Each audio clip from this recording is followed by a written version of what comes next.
오늘 하나님의 말씀 보겠습니다. 오늘 하나님의 말씀은 우리가 지난주에 봤던 말씀인데요. 고린도전서 15장 1절에서 11절 말씀입니다.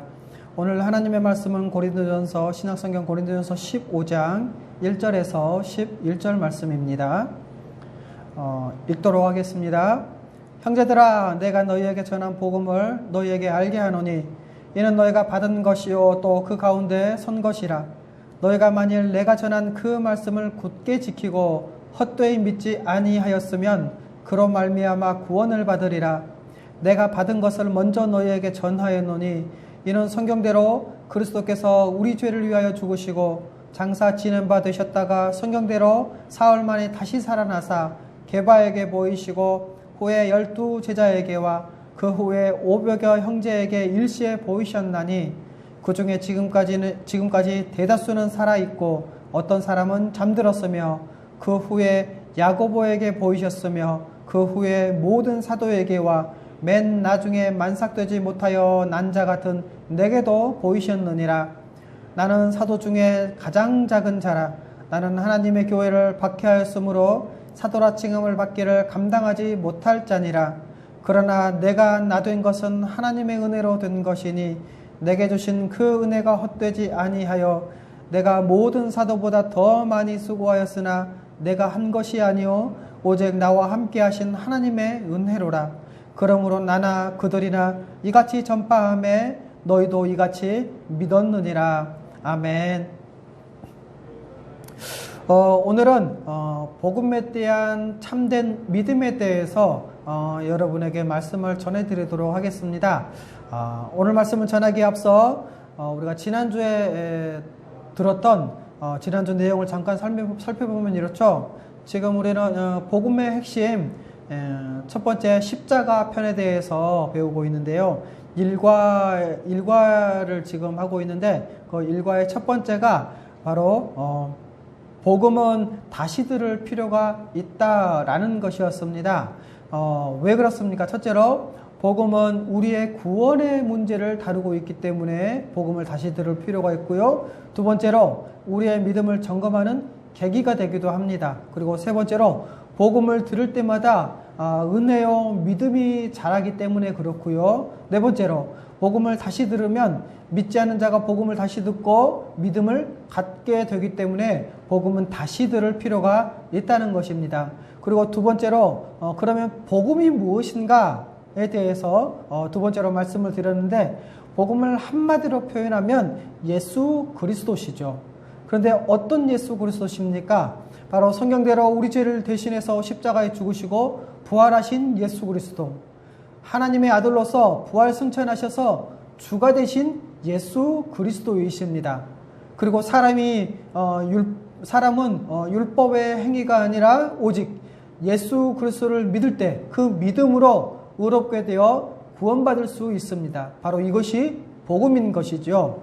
그리고 우리는 이 복음을 분명히 알아야 삶의 원리가 나오기 때문에 그렇습니다. 여러분, 복음을 명확하게 알고 참되게 믿으면 신자가 제대로 살아갈 수 있습니다. 이것이 바로 지난주에 여러분에게 전했던 내용인데요. 오늘은 복음의 핵심 일과 세 번째, 바로 복음을 참되게 믿는가에 대해서 여러분에게 말씀을 전해드리도록 하겠습니다. 오늘 우리가 읽었던 말씀 고린도전서 15장 2절 말씀에 보면 이렇게 나와 있습니다. 너희가 만일 내가 전한 그 말을 굳게 지키고 헛되이 믿지 아니하였으면 그로 말미암아 구원을 받으리라 라고 말씀하고 있죠. 여러분, 복음을 들어서 알고 있더라도요, 이 구원을 받지 못할 수도 있다는 것을 우리는 알 수 있습니다. 다시 말씀드립니다. 복음을 들어서 알고 있더라도 구원을 받지 못할 수도 있다고 우리는 있다는 것을 우리는 이 말씀을 통해서 알 수 있는 것이죠. 그래서 첫 번째입니다. 우리는 경계해야 할 두 가지 믿음이 있습니다. 첫 번째가 뭐냐? 바로 믿음을 잃어버리는 것, 잃어버린 믿음이고요. 두 번째가 잘못된 믿음입니다. 첫 번째, 잃어버린 믿음은 무엇입니까? 바로 굳게 지키지 않으면 믿음을 잃어버릴 수 있다는 것이죠. 그래서 디모데전서 4장 1절은 이렇게 말씀하고 있더라고요. 성령이 밝히 말씀하시기를 후일에 어떤 사람들이 믿음에서 떠나 미혹하는 영과 귀신의 가르침을 따르리라 하셨으니 라고 말씀하고 있거든요.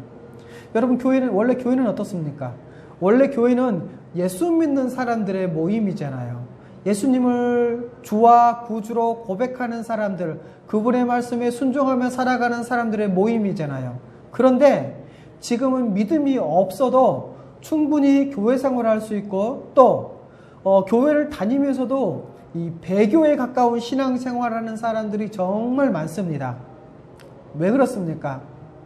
바로 사람들은 신앙은 개인이 알아서 하는 것, 자기가 알아서 하는 거지 누가 간섭하거나 점검하면 안 된다고 생각합니다. 그래서 어느 누구도 믿음을 점검하지 않는 시대에 있기 때문에 그렇죠. 그렇기 때문에 기독교인들 중에 현실적으로 믿음을 잃어버린 경우가 정말 많습니다. 그래서 어쩌면 기독교 역사는 어떤 면에서 배교의 역사라고도 할 수 있는 것이죠. 여러분, 믿음은 잃어버릴 수 있습니다. 그래서 기독교인들은 두렵고 떨림으로 구원을 이루기 위해서 항상 믿음을 붙잡고 또 그 믿음을 견지하고 믿음을 견고하게 하며 살아가는 것이 마땅합니다. 우리가 이게 주기도문을 이렇게 고백을 하잖아요. 그런데 여러분이 주기도문은 우리의 일용할 양식을 구하는 것이기 때문에 매일 드리는 기도이기도 합니다. 그런데 이 주기도문의 맨 마지막에 보면 이런 고백이 있죠. 시험에 빠지지 않게 하시고, 다시 말해서 유혹에 빠지지 않게 하시고 악에서 구하소서, 악한 상황이나 악한 자들로부터 우리를 구해 주십시오 라는 고백이 있습니다. 이것은 이러한 위험은 현실적으로 우리에게 항상 존재하기 때문에 그렇습니다. 그래서 믿음은 잃어버리지 않아야 합니다. 첫 번째로 이렇게 잃어버린 믿음, 굳게 지키지 않아서 잃어버린 믿음이 있다면, 두 번째로 잘못된 믿음이 있다는 것이죠. 다시 말해서 믿기는 믿는데 헛된 믿음을 말하는 것입니다. 유익이 없는 믿음을 말하는 것이죠. 믿기는 하지만 그 믿음이 헛돼서 구원에 이르는 그러한 유익이 없는 믿음, 이것이 바로 잘못된 믿음입니다. 이것은 성경에서 요구하는 믿음이 아닌 경우죠. 여러분이 잘못된 믿음은 구원받지 못하는 믿음을 말하는 것입니다. 자, 그러면 어떤 경우일까요? 바로 잘못된 믿음, 다시 말해서 믿음의 대상과 내용이 잘못된 경우입니다. 이렇게 믿음의 대상과 내용이 잘못되었을 때 그것은 헛된 믿음이고 구원에 이르지 못한 믿음이죠. 두 번째로 믿음의 본질에 대한 오해로 인해서 잘못된 믿음을 갖게 되는 경우입니다. 다시 말해서 안 믿는데, 자기가 안 믿는데 믿는다고 오해하는 경우가 있기도 합니다. 특별히 또 우리가 믿음의 3요소를 지식, 동의, 신뢰라고 이 믿음의 3요소를 정의를 했잖아요. 그런데 이 믿음을 지적인 동의로만 알고 있는 경우에도 바로 잘못된 믿음이라는 것입니다. 예를 들면 이렇죠. 여러분, 원래 사람은 자기가 믿는 바대로 살아간다고 했잖아요. 그런데 복음의 내용을 얘기해주면 나 그거 알아, 나 그거 믿어 라고 하면서 믿음대로 살지 않는 경우가 바로 믿음을 지적인 동의만으로 알고 있는 경우입니다. 여러분, 난 믿으니까 구원받았어 라고 하기보다는 자기 믿음을 돌아보고 내가 정말 믿는지 확인을 해야 합니다. 여러분, 참된 믿음으로 세상이 보지 못하는 것들을 보고 또 그것을 위해 살아가는지 확실히 점검을 해야 한다는 것이죠. 이렇게 복음을 굳게 지키고 헛되이 믿지 않을 때 그로 말미암아 구원에 이릅니다. 반대로 복음을 알고 있어도 잃어버리거나 헛되이 믿을 때 구원에 이르지 못하죠. 복음을 잊어버리거나 또 복음에 대한 믿음을 잃어버리거나 한다면 그 믿음이 참되지 못할 수도 있다는 것을 성경은 우리에게 경고하고 있습니다. 두 번째입니다. 그러면 사람들이 왜 믿지 못할까요?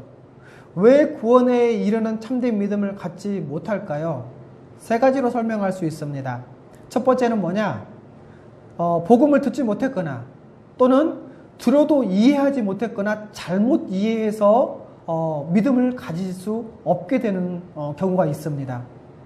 이렇게 잘 배우지 못해서, 또 누군가가 복음을 가르치는데 복음을 잘 설명하지 못해서, 그래서 복음을 전혀 듣지 못했거나 제대로 듣지 못해서 그래서 잘 알지 못하는 경우에, 이 말이 무슨 말이냐, 복음을 잘 배우지 못하거나 잘 설명하지 못해서 그래서 이해하지 못하거나 잘못 이해했을 때 믿음을 가질 수 없는 것이죠. 그래서 여러분, 지난주에 말씀드렸던 것처럼 복음은 반복해서 들려주고 자세히 설명해 주어야 합니다. 여러분 아십니까? 인간은 각 사람마다 살아온 배경이 다르잖아요. 또 이해의 수준도 다르고요. 인식의 차이나 관점의 차이도 다 다릅니다. 그런데다가 사람마다 자기가 받아들이는 이 자기만의 인식의 틀이 있잖아요. 그래서 여러분, 똑같은 이야기를 들어도, 함께 모여서 예배를 드릴 때 똑같은 설교를 들어도 사람마다 다 자기의 인식의 틀에 맞춰서 받아들이고 이해하는 경향이 있습니다. 이렇다 보니 모두가 똑같은 복음, 똑같은 설교를 듣고 똑같은 얘기를 들었는데도 각자가 서로 다르게 이해하고요, 다르게 받아들이고요, 다르게 기억합니다. 그래서 이 인식의 틀이 깨지기 전까지는 쉽게 바뀌지 않기 때문에 복음을 반복해서 다시 말하고 또 가르쳐야 합니다. 언제까지요? 고린도전서 1장에서 말씀하신 것처럼 같은 믿음과 같은 뜻이 되어서 온전히 하나가 될 때까지 다시 말하고 다시 전하고 다시 가르쳐야 한다는 것이죠. 그래서 말씀을 가르치는 자는 함께한 신자들이 나는 복음을 믿어요 라고 이렇게 믿는다고 할지라도 확신하지 말아야 합니다.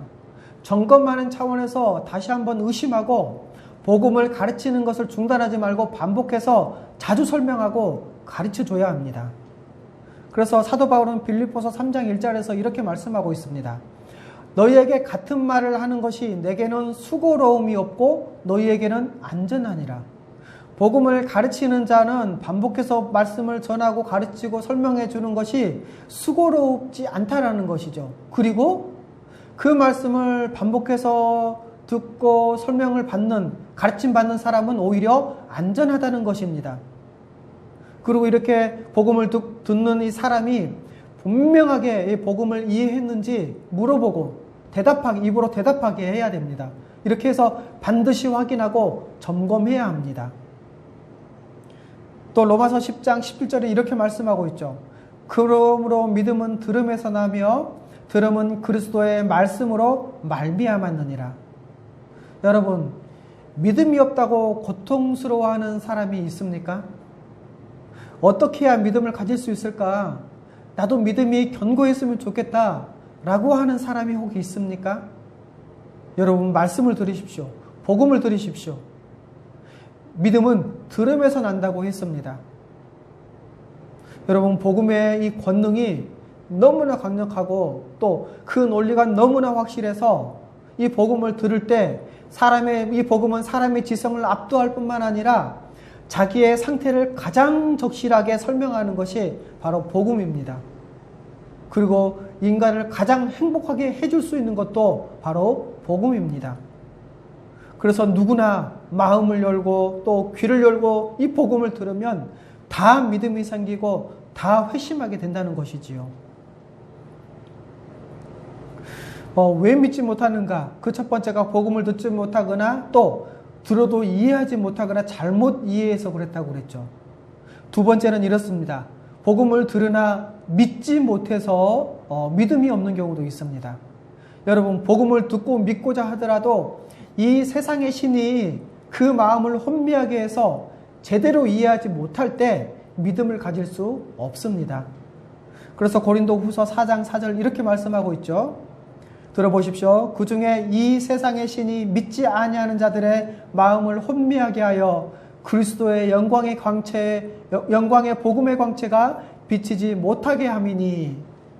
여러분, 믿지 않는 자들, 처음부터 복음을 거부하고 악한 태도로 복음을 듣는 자들, 또 인간의 교만한 생각으로 복음을 듣는 자들, 사탄이 이들의 마음을 혼미하게 하기 때문에 그들이 복음을 계속 들어도 못 듣는 것입니다.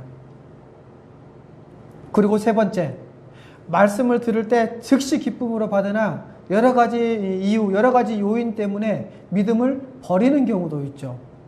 여러분, 우리가 복음을 참되게 믿지 못하는 이유는 복음을 듣지 못하거나 들어도 알지 못하거나 이해하지 못해서 뿐만 아닙니다. 복음을 듣고 알아서 기쁨으로 받았음에도 불구하고 여러 가지 이유 때문에 믿음을 버리기 때문에 그러기도 하죠. 그래서 마가복음 4장 16절에서 19절 말씀에는 이렇게 기록되어 있습니다. 그 요인들에 대해서 말씀하는데요. 들어보십시오. 16절입니다. 또 이와 같이 돌밭에 뿌려졌다는 것은 이들을 가리킴이니 곧 말씀을 들을 때 즉시 기쁨으로 받으나 그 속에 뿌리가 없어 잠깐 견디다가 말씀으로 인하여 환난이나 박해가 일어나는 때는 곧 넘어지는 자요. 18절 또 어떤 이는 가시떨기에 뿌려진 자니 이들은 말씀을 듣기는 하되 세상의 염려와 재물의 유혹과 또 기타 욕심, 이게 뭔지 모르겠어요. 이 기타 욕심이 들어와서 말씀을 막아 결실하지 못하게 되는 자요 라고 말씀하고 있죠. 여러분, 복음을 들어도 끝까지 붙잡고 지키지 않으면 환난이나 박해를 견디지 못해서 혹은 세상의 염려와 재물의 유혹에 빠져서 복음에 대한 믿음을 잃어버릴 수 있다는 것입니다. 또 이 복음을 듣고 기뻐한다고 해서 그가 복음을 믿는 것도 아니라는 것을 우리는 알 수 있게 되죠. 여러분, 복음을 듣고 또 그것을 깨닫고 그리고 그 말씀을 지켜서 인내로 결실하는 자가 참된 믿음을 가진 자입니다. 말씀을 포기하지 않고 믿음을 포기하지 않고 세상을 따라갈 때, 말씀을 포기하고 믿음을 포기하고 세상을 따라갈 때 그것은 인내가 아닙니다. 여러분, 인내는 그 말씀을 포기하지 않는 것, 그 믿음을 포기하지 않는 것입니다. 그리고 이 인내를 하면 연단이 되죠. 그런데 여러분, 이 연단은 굳세게 하다, 단단하게 하다, 강하다라는 이런 의미도 있는데요. 헬라어에서 이 연단은 도키메라는 단어인데요.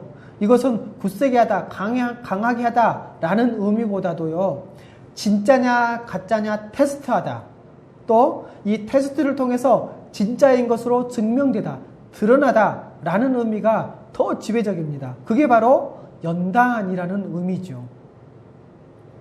여러분, 연단은 이 환난 속에서도 복음을 잃어버리지 않고 주를 위해 견고하게 살아갈 때, 끝까지 버티고 인내할 때, 믿음을 포기하지 않을 때 진짜다라고 증명해 주는 것입니다.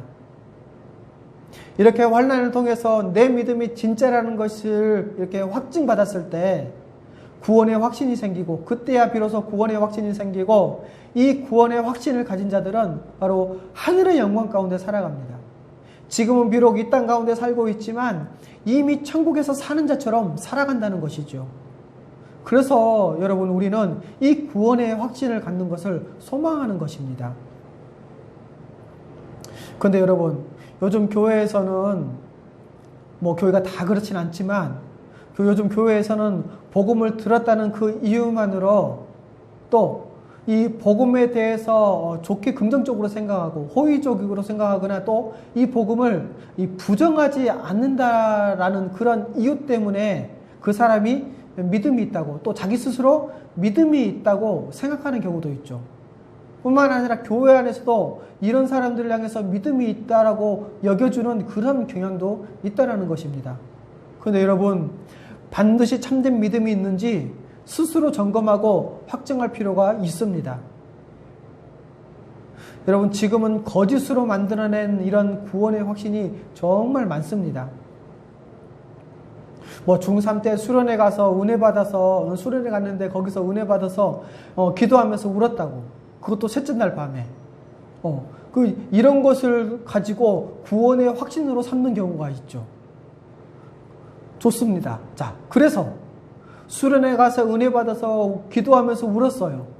그래서 그 사람의 삶이 바뀌었습니까? 여전히 불신자처럼 똑같은 삶의 원리로 살아가고, 이 예수 믿는 사람의 특징, 순종하며 믿음으로 살아가지 않는다면, 교회 와서 예배드릴 때 또 기도하고 구하는 것이 온통 자기를 위한 것뿐이라면, 여러분 그것은 믿는 게 아니고 그냥 운 것입니다. 여러분, 우리가 참된 신자라면 매일 드리는 이 주기도문처럼 매일매일 하나님의 영광을 위해 살기를 소원합니다. 하나님 나라가 임하는 것, 매일 주님의 통치 가운데 순종함으로 그 나라의 역동적인 능력 가운데 살아가는 것, 그래서 하늘의 뜻이 이루어진 것처럼 이 땅에서도 그 순종하는 신자들, 교회를 통해서 또 우리의 삶을 통해서 주님의 뜻이 이 땅에 펼쳐지는 것을 구하는 것이 매일 우리의 기도요, 매일 우리의 소원입니다. 나는 죽어도 하나님의 영광만으로 살아가면 된다는 것이지요. 그것으로도 족합니다. 그런데 그렇게 하지 않는다는 것이지요. 기도하는 내용을 보면 하나님의 이름이 거룩히 여김받는 것도 말하지 않고, 오히려 하나님의 힘을 빌어 이 종교의 힘으로 이 땅에서 성공해 보려는 것, 그래서 이 땅에서 잘 먹고 잘 살아보고자 한다면 그것이 불신자와 어떤 차이가 있겠습니까? 여러분, 불신자와 구별되지 않는 신자는 존재할 수가 없습니다. 이 땅에 무신론자들이 많잖아요. 근데 이 무신론자는 두 종류의 무신론자들이 있다고 하더라고요. 하나는 뭐냐면 고백적 무신론자랍니다. 이 고백적 무신론자가 어떤 무신론자냐? 바로 교회에 안 나오는 사람. 아예 안 믿고 나 안 믿어 말하면서 교회에 안 나오는 사람이 있고요. 또 하나, 교회에 나와서도, 교회 다니면서도 나는 안 믿어 라고 하는 사람, 이런 사람들이 바로 고백적 무신론자라는 것이죠. 또 하나는 실제적 무신론자라고 합니다. 교회에 나오고 말씀을 들을 때 아멘 라고 이렇게 하는데요, 실제로 그의 삶을 보면 말씀대로 살아가지 않는다는 것이죠. 근데 문제는 이 실제적 무신론자라는 겁니다. 믿는다고 얘기하면서 실제로 삶을 보면 하나님의 백성으로서, 예수님의 제자로서 믿는 자의 삶의 특징이 나타나지 않고요, 그의 삶의 원리가, 삶의 방식이 불신자들과 똑같으면 지옥 간다는 것입니다. 여러분, 우리는 이 어디에도 속지 말아야 합니다. 오히려 우리의 삶의 태도 때문에 내 주위에 있는 사람들이, 누군가가 너 예수 믿지? 넌 우리랑 다른 것 같아, 이런 얘기를 들어야 한다는 것이죠. 여러분, 우리에게는 믿음의 확증이 필요합니다. 세 번째, 바로 믿음의 확신과 확증이죠. 여러분, 믿음의 확증이 필요한 이유는 성경은 이유에 대해서 성경은 이렇게 말씀하고 있습니다. 고린도후서 13장 5절 말씀이죠. 너희는 믿음 안에 있는가 너희 자신을 시험하고 너희 자신을 확증하라. 예수 그리스도께서 너희 안에 계신 줄을 너희가 스스로 알지 못하느냐. 그렇지 않으면 너희는 버림받은 자니라. 여러분, 자기 자신은 자기가 가장 잘 알잖아요. 그래서 자기의 믿음을 검증하고 시험하는 것도 이렇게 주변 사람들이 도와줄 수 있지만 본인이 스스로 해야 합니다. 스스로 점검해야 됩니다. 그리고 자기 자신이 확증하면 되는 것이지요.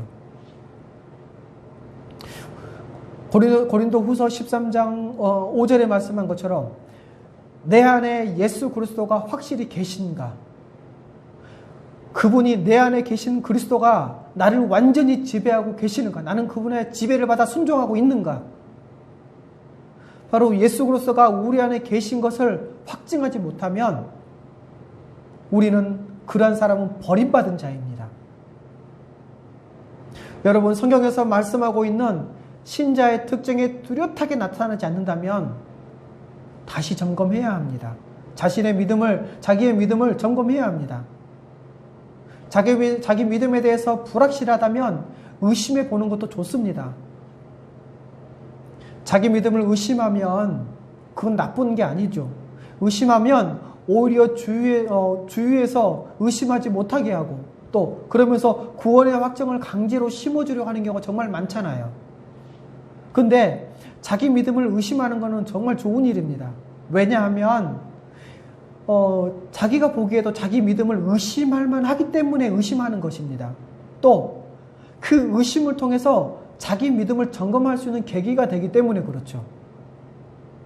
여러분, 그래서 의심을 했는데 이렇게 믿음이 없다고 의심이 들면 복음을 다시 듣고 다시 점검하면 되잖아요. 믿음이 없다는 것이 확인되면 이렇게 믿음이 없으면 회심하면 됩니다. 그리고 처음부터 다시 복음을 듣고 다시 시작하면 되잖아요. 그런데 만일 의심을 했는데 믿음이 있다면, 점검을 했는데 믿음이 있다면, 그러면 이 의심하는 과정을 통해서 믿음이 있다는 것이 더 확증되고요. 더 견고한 믿음으로 나아갈 가능성도 큽니다. 여러분, 우리의 가장 시급한 문제는 이 무시무시한 죄의 저주에서 벗어나는 것입니다. 여러분, 우리의 생은 그리 길지 않죠. 기회도 우리가 생각하는 것보다 그리 많지 않습니다. 그런데 누가 자기의 인생을 두고 이렇게 교만하게 나중에 하지 뭐 이렇게 생각할 수 있겠습니까? 여러분, 일단 저주에서 벗어나야 됩니다. 이것이 우리의 가장 시급하고 가장 절박한 문제입니다. 그래서 이 참된 믿음의 확증, 이 참된 믿음의 확증에는 두 가지 증거가 있어야 됩니다. 첫 번째는 뭐냐? 객관적 증거라고 말하는 믿음의 진실성입니다. 두 번째는 주관적 증거라고 말할 수 있는 거룩의 열매죠. 다시 말씀드리겠습니다. 이 참된 믿음을 확증하는 두 가지 증거가 있습니다. 첫 번째는 객관적 증거, 두 번째는 주관적 증거. 객관적 증거에는 믿음의 진실성, 주관적 증거에는 거룩의 열매죠. 여러분, 참된 믿음의 이 객관적 증거에는 무엇을 믿느냐의 문제입니다. 바로 예수 그리스도가 객관적으로 성취한 이 사역에 근거한 확신이 있어야 한다는 것이지요. 우리 주 예수 그리스도의 그 십자가의 공로. 여러분, 이것은 우리가 믿든지 안 믿든지, 우리가 받아들이든지 받아들이지 않든지 2000년 전에 일어난 객관적이고 역사적인 사실입니다. 우리 하나님께서 영원 전부터 준비해 오던 것을 2000년 전 우리의 이 역사 속에서 한 인물인 예수 그리스도를 태어나게 하셔서 그분을 통해 이루신 일이죠. 우리는 이것을 믿을 때 이것이 우리를 의롭게 하고 하나님 앞에 서게 한다는 것을 믿을 때 그 믿음이 참된 믿음입니다. 여러분, 우리 밖에서 이루어진 이 객관적인 우리 주 예수 그리스도의 십자가의 공로는 오직 믿음으로만 받아들일 수 있습니다. 믿음으로만 전유할 수 있습니다. 여러분, 우리의 믿음은요, 우리가 믿는다고 하는 그 믿음의 행위가 우리에게 구원을 가져다주는, 믿음의 확신을 가져다주는 그런 효력을 가져오지 않습니다. 오히려 우리 밖에서 벌어진 객관적 사실, 우리가 믿는 이 역사적 사실, 그 믿음이 우리에게 확신을 주는 효력을 발휘하는 참된 믿음입니다. 그런데 여기서 중요한 것은 각 사람의 믿음의 진실성이죠.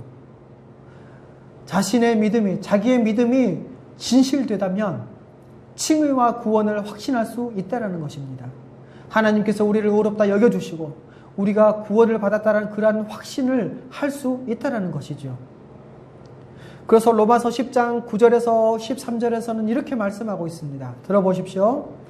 만일 내가 내 입으로 예수를 주로 시인하며 또 하나님께서 그를 죽은 자 가운데서 살리신 것을 내 마음에 믿으면 구원을 받으리라.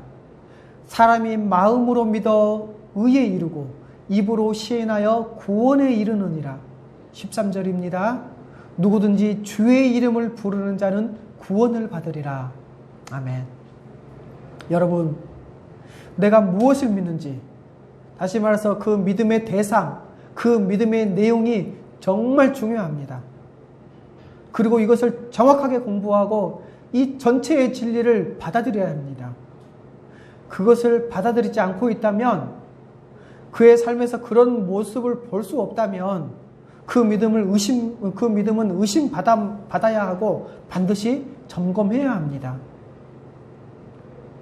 자기 입으로 말하고 있는 그 믿음의 내용 때문에 우리는 구원을 받는 것입니다. 그래서 성경은 뭐라고 말씀합니까? 사람이 마음으로 믿어 의에 이르고 입으로 시인하여 구원에 이른다고 말씀하고 있지 않습니까? 그래서 여러분, 누군가가 나에게 무엇을 믿습니까? 라고 물으면 나는 이것을 믿습니다 라고 하면서 복음의 진리와 그 믿음의 대상, 그 믿음의 내용에 대해서 자세히 말할 수 있어야 합니다. 복음을 알고 있는 사람에게는요, 필연적으로 보이는 반응과 또 필연적으로 연결되어져서 가지고 있는 진리가 있다고 합니다. 다시 말씀드릴게요. 복음을 알고 있는 사람에게는 필연적으로 보이는 반응이 있고요. 또 이 필연적으로 보이는 반응과 연결되어 가지고 있는 진리가 있다는 것이죠. 이게 무슨 말입니까? 만일 믿음을 점검할 때 이렇게 복음을 이렇게 알려주고 믿음을 점검할 때, 나 그거 알아요. 예수님이 우리를 위해서 십자가에 죽으셨잖아요. 라고 이렇게 말을 하는데요. 그런데 그것을 알고 있어도 그것과 연결되어 말할 수밖에 없는 것들이 있다라는 것이죠.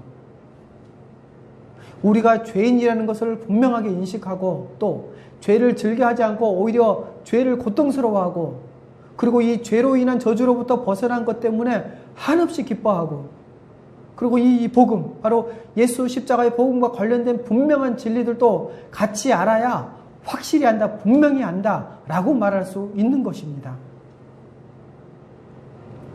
두 번째로, 첫 번째 객관적 증거에 대해서 말씀을 드렸다면 두 번째로 이 참된 믿음의 증거인 주관적 증거에 대해서 말씀드리겠습니다. 이것은 바로 우리 안에 내주하시는 성령께서 주관적으로 성취한 이 사역에 근거한 확신이라는 것이죠.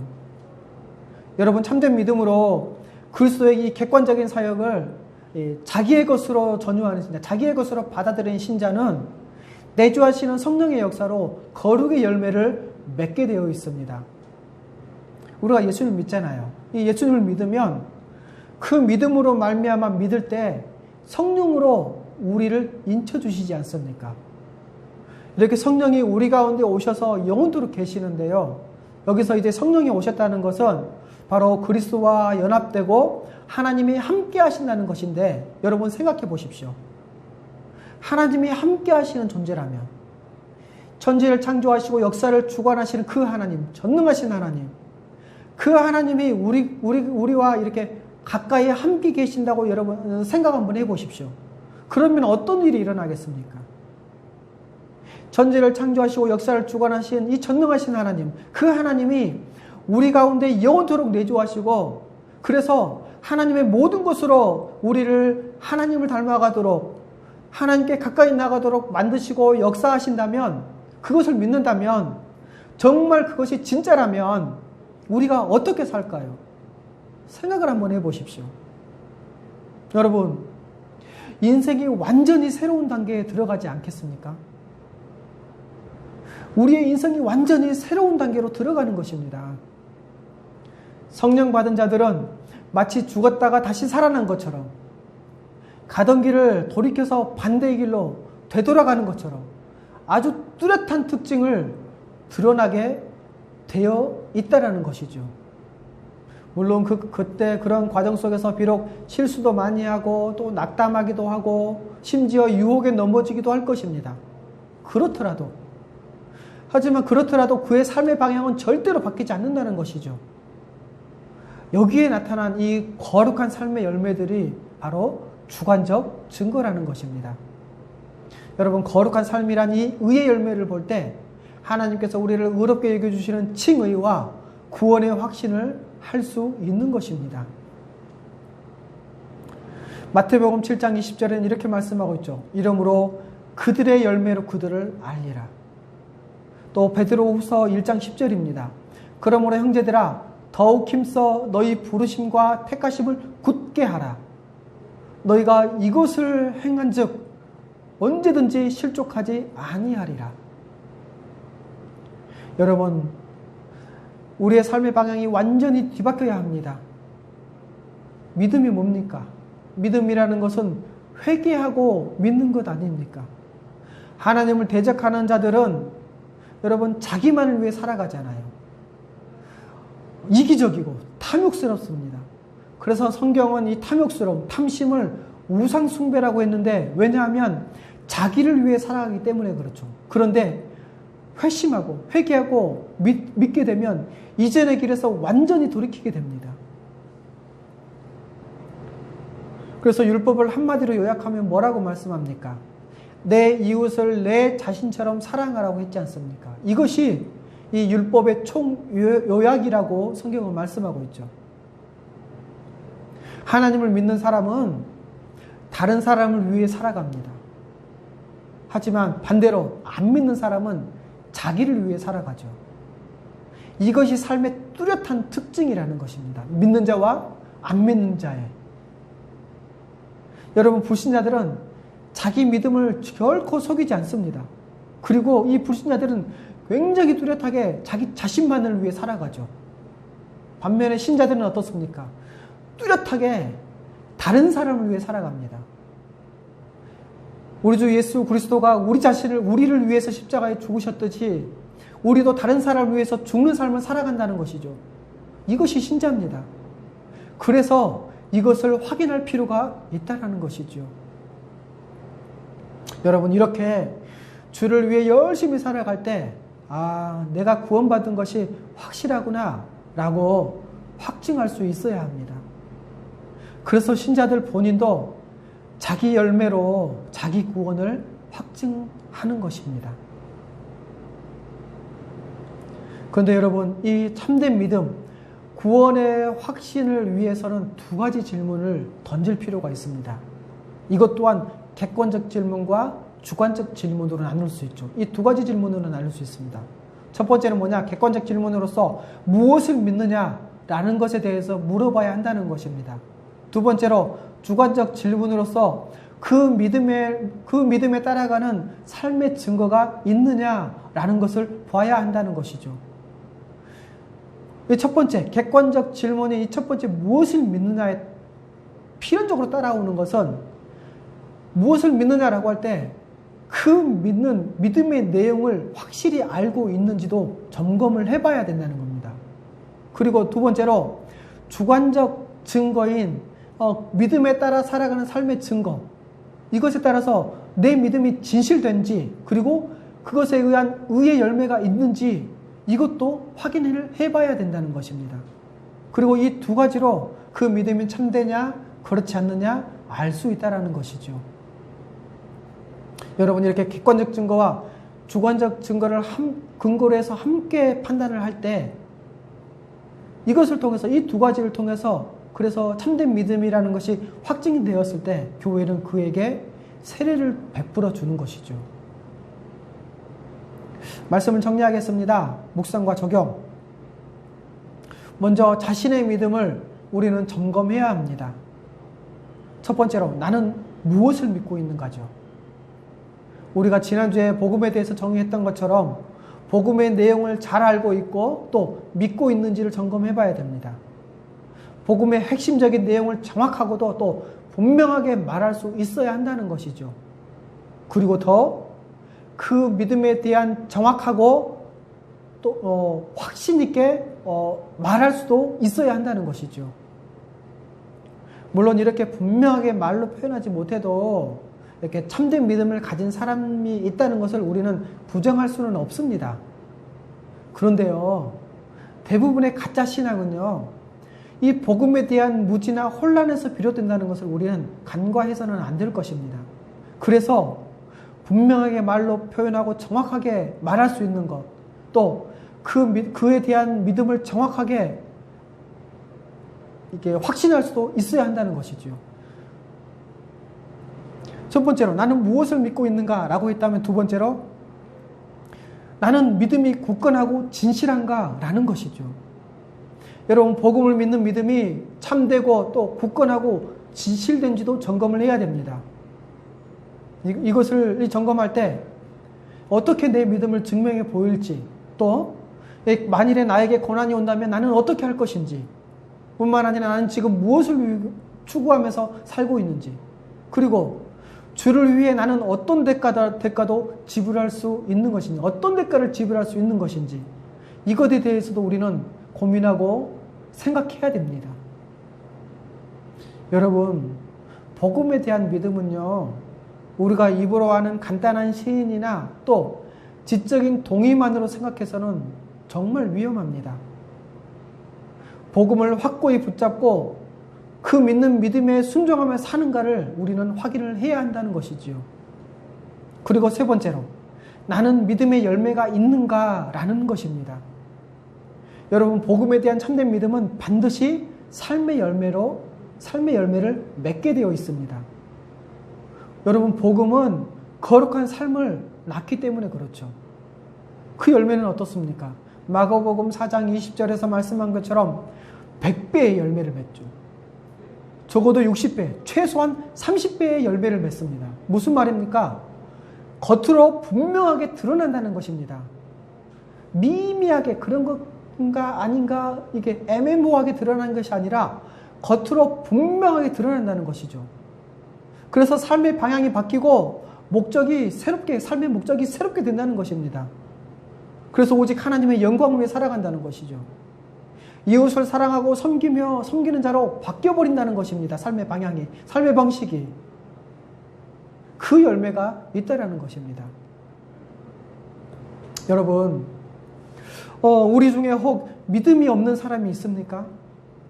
나는 믿음이 없는 것 같아, 이렇게 생각하는 사람이 있습니까?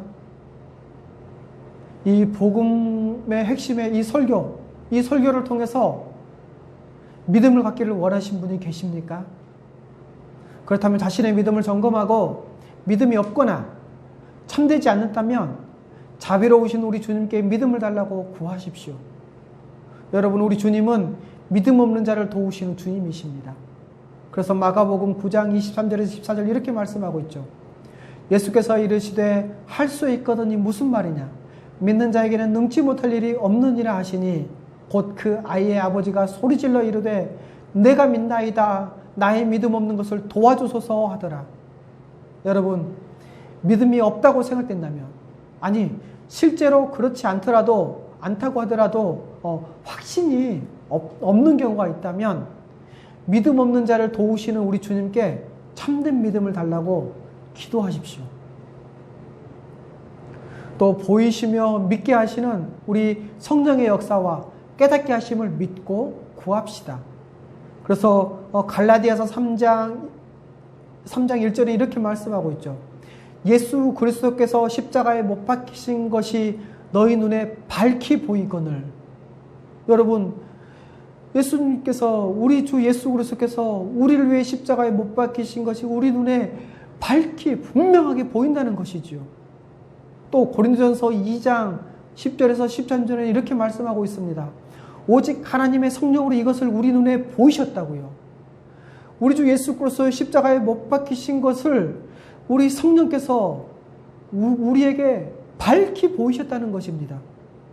그리고 12절, 고린도전서 2장 12절, 우리가 세상의 영을 받지 아니하고 오직 하나님으로부터 온 영을 받았으니 이는 우리로 하여금 하나님께서 우리에게 은혜로 주신 것들을 알게 하려 하심이라. 우리가 이것을 말하거니와 사람의 지혜가 가르치는 말로 아니하고 오직 성령께서 가르치는 것으로 하니 영적인 일은 영적인 것으로 분별하느니라. 여러분, 성령으로 아니하고는 누구든지 예수를 주라 시인할 수 없다고 고린도전서 12장 3절에는 말씀하고 있습니다. 마지막으로 믿음이 있는 자들은 복음을 다시 듣고 자기의 믿음을 굳게 지키고, 그래서 우리 은혜의 주님께 믿음을 더 견고하게 세우도록 구해야 할 것입니다.